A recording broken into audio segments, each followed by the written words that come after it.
नमस्कार friends, budget 2023 lots of discussion और सबसे ज्यादा डिस्कशन न्यू टैक्स रिजिम।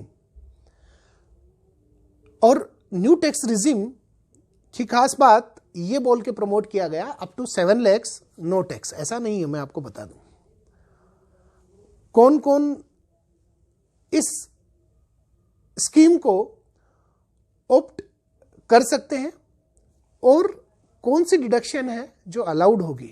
ये भी नए चेंजेस किए गए। कब आप विड्रॉ कर सकते हैं और एम्प्लॉयर आपको, अगर मैं सैलरीड पर्सन की बात करूं, बिजनेस असेसीज के लिए मैं स्पेसिफिकली, क्योंकि कुछ सेक्शंस है जो बिजनेस असेसी के लिए अलग से हैं, उनकी भी मैं बात करूंगा मेरे आने वाले वीडियोस में। बट अभी हम पर्टिकुलरली बात करेंगे सैलरीड पर्सन के लिए, क्योंकि बहुत इंपॉर्टेंट है ये सब डिस्कस करना। और आप देख सकते हैं मेरे पहले भी वीडियोस जो न्यू टैक्स रिजिम में थे, वहां पे बहुत सारे क्वेश्चन है, कैसे चेंज कर सकते हैं और क्या मैं ओल्ड से न्यू में, न्यू से ओल्ड में जा सकता हूं, बहुत सारे क्वेश्चन। अब हम सीधा टू द पॉइंट बात करते कि सबसे पहले टैक्स रिजिम कौन एलिजिबल है। पहले इंडिविजुअल और एचयूएफ थे, अब साथ में एओपी कोऑपरेटिव सोसाइटी को छोड़ दीजिए, BOI body of individual, AOP meaning thereby association of person, और आर्टिफिशियल जुरिडिकल पर्सन, जैसे कि मंदिर दिए थी, मंदिर जो होते हैं उनको हम आर्टिफिशियल जुरिडिकल पर्सन बोलते हैं। ये एक नई कैटेगरी आई। अब हम बात करते हैं स्लेब रेट। आप साइड में देख भी सकते हैं, मैं बोलता भी हूं। पहले एक्चुअली क्या डिफरेंस क्या आया, 2,50,000 वाली स्लेब्स थी पहले, 2,50,000 फिर प्लस अभी क्या किया, up to 3 lakh no tax, फिर 3 लाख का 15 लाख तक लेके गए, 5%, 10%, 15%, 20% एंड देन 30%, 25% वाली स्लेब हट गई है। अबव 15 लाख 30% टैक्स ब्रैकेट हुआ। ठीक बात है। अब मैं नेक्स्ट पॉइंट पे जाता हूं। अप्लीकेबिलिटी की हम बात करें, मैंने आपको बताया, मैं पॉइंट भी देखता हूं क्योंकि नए सेक्शन है। डिडक्शन कौन कौन सी अवेलेबल रहेगी। देखो डिडक्शन, नई डिडक्शन जो इसके अंदर इंसर्ट की गई वो की गई standard deduction. Standard deduction salaried person के लिए, अगर आप पहले न्यू रिजिम में जाते थे, अवेलेबल नहीं थी, अब वो अवेलेबल होगी। राइट, तो ये ध्यान रखिएगा, मैं न्यू टैक्स रिजिम की बात कर रहा हूं, वो अवेलेबल होगी आपके। राइट, नेक्स्ट आते हैं, एक नई डिडक्शन इंट्रोड्यूस की गई जो ATCCH के नाम दिया गया उसको, वो अग्निवीर फंड की बात की गई। अग्निवीर कॉर्पस फंड में कोई भी कंट्रीब्यूशन जाता है वो डिडक्शन के लिए अवेलेबल रहेगा। नेक्स्ट, अगर आपकी सैलरी के साथ में अदर सोर्सेज भी है, कोई पेंशन आ रही है, तो पेंशन का जो डिडक्शन था 1/3 और 15,000 विच एवर इज हायर, जिसकी डिडक्शन हमें मिल जाती थी in case of death of assessee, जो फैमिली पेंशन आती थी, वो भी अब अवेलेबल रहेगी। एक बहुत बड़ा क्वेश्चन आता है, मेरे को पूछा गया कि ATCCD जो पेंशन है उसका भी डिडक्शन मिलेगा क्या। मैं आपको बता दूं यहाँ पे ATCCD 1 एम्प्लॉय का कंट्रीब्यूशन, ATCCD 1B 50,000 एक एडिशनल डिडक्शन ओल्ड रिजिम में मैं बात कर रहा हूं, आपको बता रहा हूं। ATCCD 2 ये एम्प्लॉयर कंट्रीब्यूशन होता है, आपको मैं बता दूं, ये ओल्ड रिजिम की बात करूं, ओवर एंड अबव 1,50,000 के साथ होता है। आप मेरी आई बटन पे देख सकते हैं, मैंने एकदम प्रॉपरली क्लेरिफाइड किया है कि एक्चुअली तीनों में डिफरेंस क्या है। 10% to 14% of your salary. Right, तो मैं यहां इसलिए डिस्कस कर रहा हूं, ATCCD 2 भी आप ले सकते हैं न्यू रिजिम के अंदर। यस, आप ले सकते हैं, तो इसकी भी प्लानिंग की जा सकती है जब एम्प्लॉयर कंट्रीब्यूट करता है। तो ये एक और मेजर डिस्कशन मैं जो आपको बता रहा हूं आपको इस वीडियो के अंदर। नेक्स्ट, अगर मैं बात करता हूं कि और कौन से चेंजेस हुए, अब एक और चेंजेस हुआ।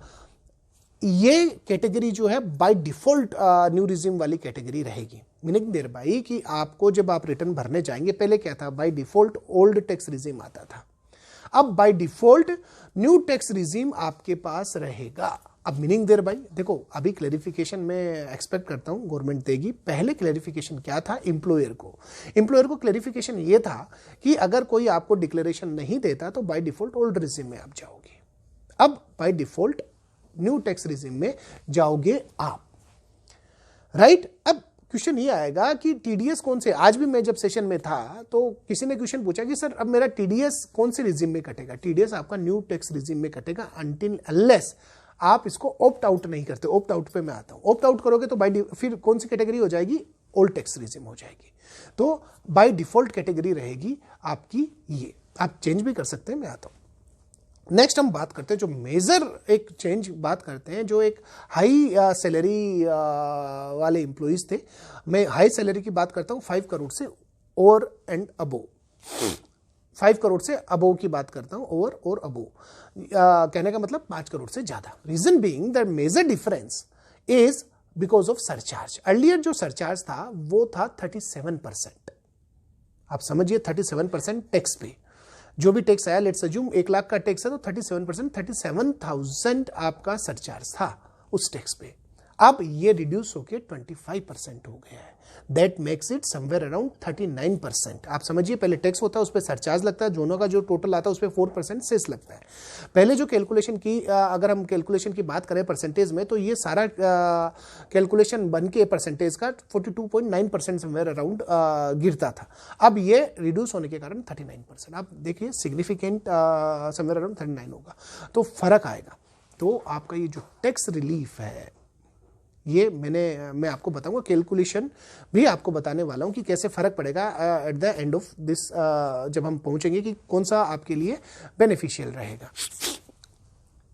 अब बात करते हैं कि नेक्स्ट क्या है। अब नेक्स्ट की बात करता हूं रिबेट। तो कैलकुलेशन की रिबेट से पहले मैं आता हूं, अगर मैं 6 करोड़ की सैलरी पे कैलकुलेशन करूं, समवेयर अराउंड, मैं जहां तक समझता हूं 20 lakhs का फर्क पड़ता है टैक्स का, राइट। तो कंपैरिजन में पूरा आप कंपैरिजन देखना चाहेंगे, मेरे नेक्स्ट वीडियो में आप बने रहिएगा। मैंने कई कंपोजिशन बनाए हैं, कई सिचुएशंस ली है, जिसमें आपको ये पता लगेगा कि ये पर्टिकुलर सैलरी है तो आपको कितना फायदा है। नेक्स्ट वीडियो में पूरी कंपैरिजन के साथ रहूंगा। अभी कंपैरिजन केवल इतना ही बता रहा हूं फिगर्स में कि 20 लाख 6 करोड़ से ऊपर है तो, राइट। अब हम बात करते हैं नेक्स्ट रिबेट 87A। देखो सभी न्यूज चैनल पे सभी पे क्या आ रहा है, सभी पे ये आ रहा है कि 7 लाख तक अब कोई टैक्स है ही नहीं। ऐसा नहीं है, मैं आपको बता दूं। 7 लाख तक कोई टैक्स नहीं है, इसका मतलब क्या हुआ? 10 लाख का अगर आपका सैलरी है, 7 लाख तक टैक्स नहीं है, 3 लाख पे लगेगा, ऐसा नहीं है। 7 lakhs आपको रिबेट देगा 87A की सेक्शन। मीनिंग देयर बाई क्या हुआ, 7 लाख तक का जो आप, अगर हम न्यू स्कीम में जाते हैं तो 7 लाख पे आप पहले टैक्स कैलकुलेट कीजिए, फिर जो टैक्स आता है उसकी पूरी रिबेट आपको मिल जाएगी, राइट। वो कैलकुलेशन भी मैं बताऊंगा नेक्स्ट वीडियो में। Stay tuned till then. अब वो रिबेट मिलेगी, मीनिंग देयर बाय आपको कोई टैक्स नहीं लग रहा। पहले जैसे कि 5 लाख पे होता था, अगर आप ओल्ड रिजिम में थे 2,50,000 तक आपको कोई टैक्स नहीं देना पड़ता था, और अगर 2,50,000 पे आपका टैक्स बनता है, दैट इज 5% ऑफ 250, 12,500, तो टैक्स तो बनता पर रिबेट मिल जाती है आपको पूरी, यानी 5 लाख तक आपको कोई टैक्स नहीं था। उसी तरीके से 7 लाख, अगर यही 7 लाख 1 रुपए हो जाता है तो पूरा का पूरा टैक्स जो बनता है लगेगा साहब। और वहीं ये स्कीम फिर डिसएडवांटेज दे देती है ओल्ड रिजिम से कंपेयर करूं, वो भी मैं कवर करूंगा वो सिचुएशन भी। नेक्स्ट में आता हूं कि अब आता है, अगर मैं लास्ट डिस्कशन की बात करूं, बात आता है विड्रॉल का क्या ऑप्शन है सर। पहले क्या था, पहले अब नया सेक्शन आया, इसी सब सेक्शन आया इसमें 6, वो बोला विड्रॉल का ऑप्शन। पहले क्या था, आपको ऑप्ट करना पड़ता था न्यू रिजिम, अब बाय डिफॉल्ट रहेगी, अब आपको ऑप्ट आउट करके ओल्ड रिजिम में जाना रहेगा। स्पेसिफिकली इसमें बोला जो बिजनेस एसएससी है उनको पर्टिकुलर प्रेस्क्राइब्ड तरीके से, यानी कोई फॉर्म रहे, अभी आएगा उसका भी, उससे ऑप्ट आउट करना रहेगा, राइट। वो भी due date of filing the return से। लेट्स अज्यूम मैं बाई 22-23 का रिटर्न मार्च का 31 जुलाई तक भरूंगा, तो 31 जुलाई से अगर बिजनेस एसएससी है तो उनका क्या रहेगा, 31 जुलाई से पहले उनको बताना पड़ेगा कि साहब मैं न्यू रिजिम से ऑप्ट आउट हूं और ओल्ड रिजिम में जा रहा हूं, क्योंकि बाय डिफॉल्ट न्यू रिजिम है, और ये ड्यू डेट से पहले बताना रहेगा, नहीं तो दिक्कत तकलीफ होने वाली है। और अदर देन, अब जैसे आप सैलरीड क्लास है तो आपको भी रिटर्न भरने 139(1) सेक्शन कोड किया गया, मतलब कि ड्यू डेट से पहले ही आप बताएंगे, राइट। अब बात आती है, नीचे एक और बताया गया कि ये ऑप्ट आउट तो आप करेंगे क्या, बार बार कर सकता हूं, न्यू रिजिम में मैं हर साल रहूंगा बाय डिफॉल्ट, तो बार हर साल ऑप्ट आउट। तो बोला कि जो बिजनेस एसएससी है, एक बार आपने ऑप्ट आउट किया तो हमेशा ऑप्ट आउट में ही रहोगे। बाहर मतलब क्या हुआ, आपने ऑप्ट आउट किया तो ओल्ड रिजिम में चले गए, विड्रॉल हो गया, मीनिंग देयर बाय हो गया। आप एक बार ही ऑप्ट आउट कर सकते हो, फिर आपको सब्सिक्वेंट ईयर ओल्ड रिजिम में ही रहना पड़ेगा, राइट। हाँ, तो एक बार ही टाइम दिया गया, ऑप्ट आउट कर ओल्ड रिजिम में आप जा सकते हो। अब बात आती है कि सैलरीड हर साल ऑप्ट आउट कर सकता है, राइट। बाय डिफॉल्ट तो न्यू रिजिम रहेगा, ऑप्ट आउट कर सकता है, राइट। फ्रेंड्स, ये एक इंपॉर्टेंट चीज थी जो हमें सबको पता होनी चाहिए।